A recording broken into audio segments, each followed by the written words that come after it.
When we look across the week here, it's not been a great week for stocks. S&P down 1.3%. The Dow Jones Industrial Average down 1.8% on the week. NASDAQ off 1% on the week. Not a great week for crypto either, we should say. Bitcoin looks like trading here at 45,712. That's off about 1% on the day, about 9% on the week. Still up fractionally on the month, about 0.15%. Year to date up 57%. And for the year up 340%. Obviously considerable gains if you got in at the beginning of the year. Same story actually when we look at Ethereum, off on the day about 3%, trading right now at 3,320. Week to date, not a good week, off 15%. 1 month, Ethereum up 5%. Year to date, up 350%. 1 year, 12-month trailing, up 805%. These are all indicators of just how volatile these markets are. Well, I was just laughing at how with the serious face can you talk about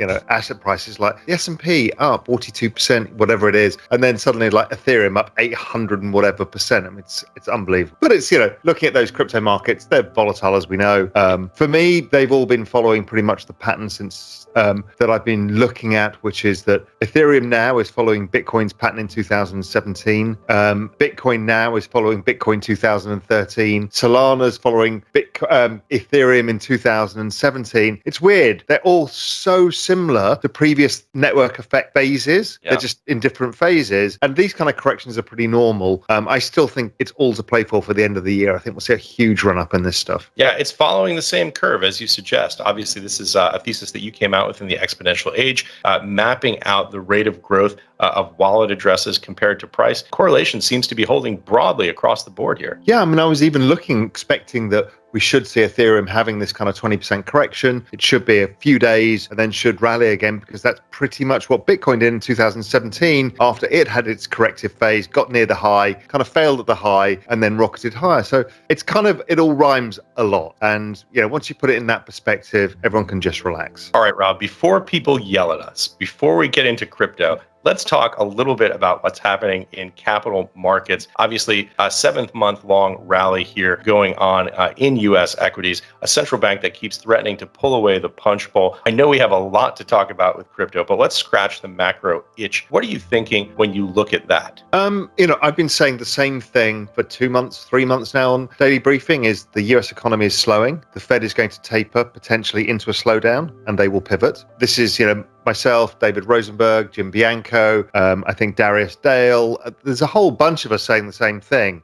It would be weird to tighten. I think the rate of growth of balance sheet will go to zero as they kind of slow down, and then they will have to expand the balance sheet. I look at the Citibank Economic Surprises Index, also known as the SESI, and I've been talking about this for a few months now, saying it's going to cross zero, and that means that the economic indicators are coming out, economic data is coming out weaker than forecast. It is now currently at negative 68, so it's firmly negative and should keep going for a while longer. So that tells you that the people are over enthusiastic with the rate of growth of the US economy, and I think we will end up seeing that play out. But step back, as I always encourage people to do, and I'm looking at the chart of 10-year bond yields. They've gone nowhere for 2 months. They came off a lot earlier in the year as people they over extrapolated the inflation trend, and bond yields have been trading sideways at around this 133, 134 level for a long time. The dollar, the other 10-year treasury is correct. The dollar, the other big macro variable, flat as a pancake over the same period of time.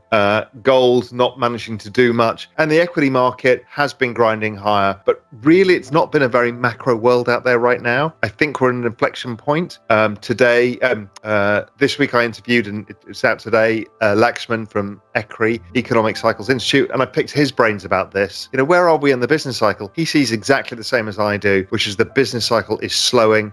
We're not talking about a recession here. What we're talking about is that the business cycle comes down, and we'll probably see more stimulus to come in due course. So I think it's all playing out as expected, but economies don't move at the speed of markets. Right. Markets want to, price in everything every 30 seconds or every 1 second.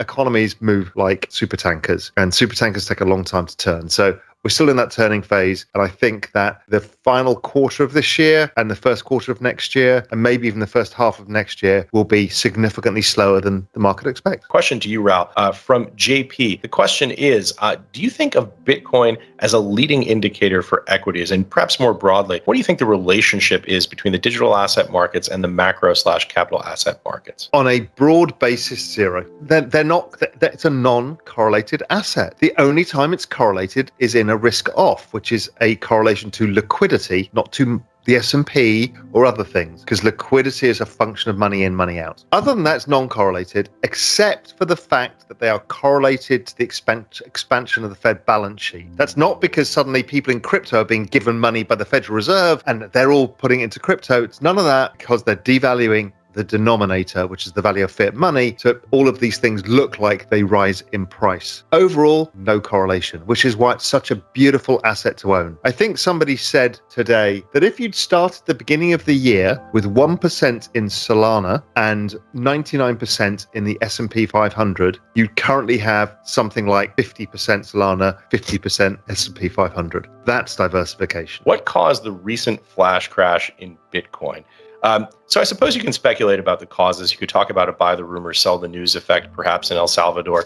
You could look at on-chain metrics. But I would say the single most important thing to understand about the flash crash isn't what caused it, but to know that they will happen again, and they will happen with regularity. That's the nature of these markets, is to have these volatility incidents, events happen periodically. And it's something that you just have to get used to if you're looking at this space. I'm curious to hear your thoughts, though, Raoul. I mean, the point is I don't care.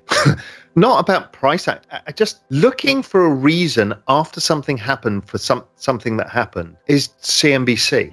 It's just not what we do. And serious market participants shouldn't be doing that either. As you rightly say, crypto overall is probably in the space 80% volatility asset. So therefore, if the S&P is a 10 vol asset, this would be the equivalent of, a very insignificant 1.5% move in the S&P. And you wouldn't be going, oh my God, what happened to the S&P after 1.5%? I'm looking at the banks index is down 1.2% today. We're not going, well, what happened? It's like, it's just market noise, just noise. Come to me when it goes down 50%, which it did earlier in the summer. And then we had some reason, but this, just noise. Yeah, a little bit of profit taking there on the rebalance.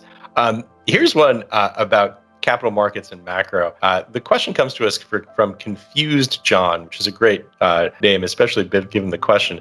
And the question is, Raoul, at what stage of a sell-off do you anticipate the Fed pivoting and returning back to increasing the balance sheet or stopping the taper? So who knows whether we get the sell-off, because there's a Pavlovian response of which we're asking the question is, well, if the market falls, at what level does the Fed come back in? So maybe the market doesn't fall because we see the economic data and we know the Fed are going to come back in. But let's assume it does. The question is where is the Fed put? Yeah. Most people suggest 15%. It's not very much. 15%, pretty normal. We just haven't had a correction in a long time. But if 15% would stop tapering and get the Fed to say, well, then you know where it is. It seems historically to suggest 15% is that level nowadays. So, it's incredible because it kind of tells you that the price of really downside volatility is way too expensive because the Federal Reserve have got your back. And that's what played out in March last year. Yeah. It plummeted fast, but it went back up super fast because of what the Fed did. So in which case, downside volatility, downside skew is probably overpriced. Final thoughts. How would you frame what's happening? I know you've said there's not a whole lot happening, but you have some broader thoughts about what are happening in markets on the digital side, asset side, as well as on the macro side. Generally speaking, the last quarter of the year is when all the buses come. Everybody's job is to be on the lookout for those buses because A, you don't want to be run over by the bus and you want to catch the right bus. That's the entire investing game in one go. My bet is that the crypto bus is a rocket ship and not a bus. And this last quarter will be extraordinary. But I don't want to get hit by the bus if I'm wrong, because being hit by a rocket ship is quite painful. I think the macro markets are also the buses start to come in, which is the slowdown in growth, i.e. a change in the macro narrative. That's all we need. Positive or negative, change in the macro narrative drives opportunity. And I think that opportunity is coming. And I think it's in the realm of weaker bond yields, probably weaker markets for a period of time, then more stimulus. And that kind of ignites the growth stocks, that whole exponential age thesis.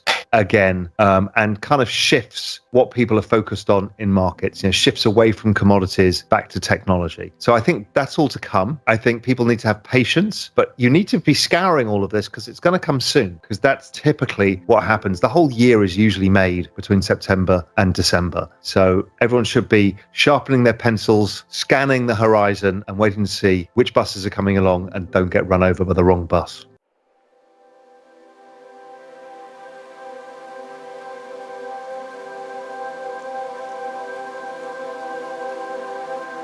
Thank you.